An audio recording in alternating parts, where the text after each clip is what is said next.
And now on one final matter, this afternoon, President Trump will visit a Boeing production facility in St. Louis.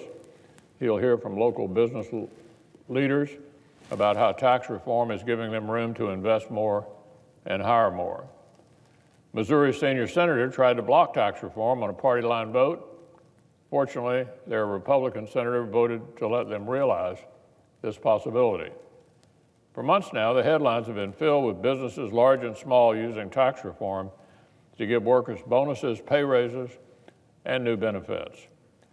But raises and bonuses aren't the only ways tax reform will help hardworking families. Thanks to the efforts of Senator Heller and others in committee, tax reform doubled the child tax credit, and extended it to more middle-class families. When they file their taxes next year, families will be able to take $2,000 off their tax bill for every qualifying child.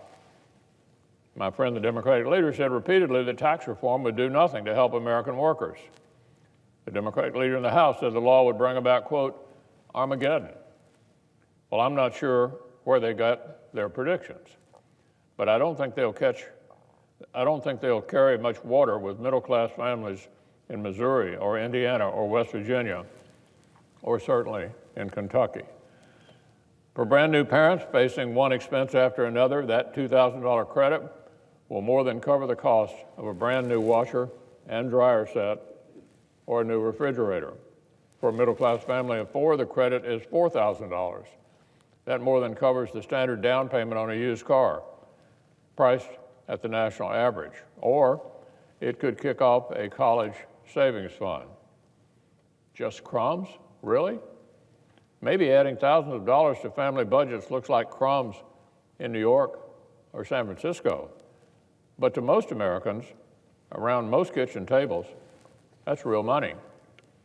So is the adoption tax credit, which keeps the IRS hands off more of the hard-earned money that adoptive families need to cover expenses.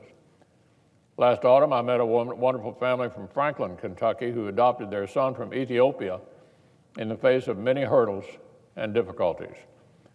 His mother wrote my office. She told me, quote, our sweet boy is worth every dime and tear. But they were counting on that tax credit. So were many other families. Republicans made sure this credit was preserved. Here's how that Kentucky mother described the impact. She said, the tax credit we will receive has allowed us to pay off the last remaining debt we owed. Such a weight lifted off our shoulders. New pro-family tax cuts, new pro-family tax credits, all while protecting existing pro-family provisions that Americans rely on. That's what every Democrat voted against, but fortunately, it's what every Senate Republican voted for. So the American people won in the end.